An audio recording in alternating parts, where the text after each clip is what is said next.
অবশেষে রেডমি আনতে যাচ্ছে তাদের সবচেয়ে আলোচিত ও প্রতীক্ষিত স্মার্টফোনটি। সীমিত বাজেটের মধ্যেই আপনারা যারা সেরা ক্যামেরা এবং হাই প্রসেসর স্মার্টফোন খুঁজছেন তাদের জন্য এই ফোনটি হতে পারে পারফেক্ট চয়েস। কথা বলছি রেডমি নোট 15 প্রো 5G ফোনটা নিয়ে। রয়েছে মিডিয়াটেক ডায়মন্ডসিটি আলট্রা বা কোয়ালকম স্ন্যাপড্রাগন 8 Gen 3 প্রসেসর, সেই সাথে 200 মেগাপিক্সেলের দুর্দান্ত ক্যামেরা যা স্মার্টফোন জগতে নতুন মাত্রা যোগ করবে। বর্তমান প্রজন্ম একটি স্মার্টফোনে যা যা চায় তা হলো শক্তিশালী প্রসেসর এবং উন্নত মানের ক্যামেরা। সেই দিকটিকে গুরুত্ব দিয়ে Xiaomi বাজারে আনছে নতুন smartphone Redmi note 15 pro 5G। আজকের ভিডিওতে আমরা জানবো ফোনটির আনুমানিক প্রাইস কত হতে পারে এবং কবে থেকে ফোনটি বাংলাদেশ মার্কেটে পাওয়া যাবে।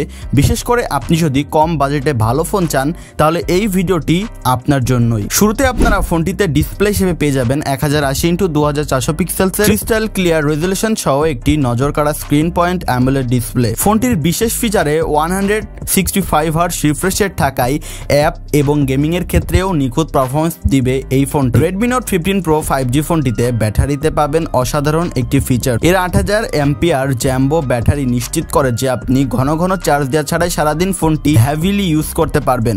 আরও এক্সক্লুসিভ একটি ফিচার হচ্ছে ফোনটির 155Hz ফাস্ট চার্জিং সিস্টেম, যেটার কারণে ফোনটি খুব দ্রুত সময়ে চার্জ দিতে পারবে। তাছাড়া থাকছে 12GB পর্যন্ত র্যাম এবং 512GB স্টোরেজ সহ আপনার সমস্ত অ্যাপ, ফটো এবং ভিডিওর জন্য আপনার কাছে প্রচুর জায়গা থাকবে। তো চলুন এবার জেনে আসি রেডমি 15 সিরিজের ক্যামেরায় কি কি চমক থাকছে। মেইন ক্যামেরা পেয়ে যাবেন 200 মেগাপিক্সেল এবং ফ্রন্ট ক্যামেরা পেয়ে যাবেন 32 মেগাপিক্সেল এবং এই ফোনটি দিয়ে সর্বোচ্চ ভিডিও রেকর্ড করতে পারবেন 4K এবং 8K আলট্রা এইচডি রেজলিউশনে। সত্যি জাস্ট ভাবা যায় না অন্যান্য ফোনের তুলনায় এত কম বাজেটে ভালো কিছু আপনারা রেডমির এই নতুন ডিভাইসটিতে পেয়ে যাবেন। কথা বলা যাক ফোনটির লঞ্চিং ডেট নিয়ে।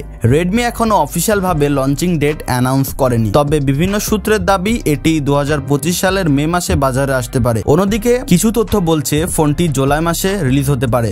অফিসিয়াল ঘোষণার আগ পর্যন্ত কিছু নিশ্চিত করে বলা যাচ্ছে না, তবে আশা করা যায় খুব শিগগিরই রেডমি এ বিষয়ে স্পষ্টভাবে জানাবে। এবার কথা বলা যাক ফোনটির প্রাইস নিয়ে। মূলত ফোনটি দুইটি ভেরিয়েন্টে বাংলাদেশ মার্কেটে পাওয়া যাবে। 256GB ভেরিয়েন্টের দাম 25 থেকে 30,000 টাকা এবং 512GB ভেরিয়েন্টের দাম 35 থেকে 40,000 টাকার আশেপাশে হতে পারে। আজকের ভিডিওটা এখানে শেষ করছি। আপনারা ফোনটি নিয়ে কি ভাবছেন তা অবশ্যই নিচে কমেন্টে জানাবেন। ভালো থাকবেন, ধন্যবাদ।